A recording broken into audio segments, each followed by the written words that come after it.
Alright folks, we're going to do problem 4.11 from the textbook here. If you're watching this YouTube video and you're not in my class, this is the textbook that I am using. Hopefully you can see that. And I'm going to copy down 4.11 here. So let's see. Consider the system shown in figure 4.35. So you've got, let's see, R. I guess maybe next time I should just have this drawn and ready to go. This is my compensator. I've got a disturbance. And I have another, looks like I have an inner loop. 1 over S squared. And there's an inner loop here. Oh, there's a KP proportional gain in the feedback loop. And then there's an outer loop here like this. This is Y. Part A says, what condition must DC satisfy so the system can track a ramp reference input with constant steady state error?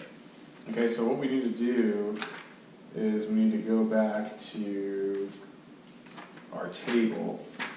And in the table, it says what you need to have to track a ramp and have constant steady state error. Okay, so here we go. So if my input is a ramp, okay, and I want a constant steady state error, I need a type 1 system. Okay? Now you might think that my plant is type 2, and so I'm done, but you need to keep in mind that there is this inner loop here. Let me go back to the problem just to make sure that I read this right.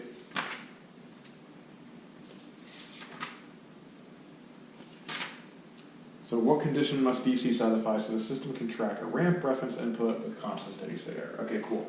So what we need to do first is close the inner loop. So let's close the inner loop. So that, this is G, this is H, and so my inner loop here is G over 1 plus GH, and so I'm going to get 1 over S squared, 1 plus K over S squared. And G times H is this K over S squared. To get rid of the improper fraction, you multiply by S squared in the numerator and the denominator, and you just get 1 over S squared plus K. And so you see, this system is not type 2 anymore. There are no integrators. There were 2 integrators here, but you added a feedback law, or whoever did, so therefore that kind of shakes that out. Alright, so if we then look at, here, DC, I'm going to leave W off because that only comes up in part B. This is now 1 over S squared plus K, and then I feed that back plus minus. Okay, so the question is I want a ramp input. What do I need to make DC to make me have constant steady state error? And the answer is obviously that DC needs to be some K, I'm going to call it K2 over S. And the reason why is because I need to increase the system by 1 type. Okay? So that's part A. I'll upload part B in a separate video just so these videos are a lot shorter. Okay?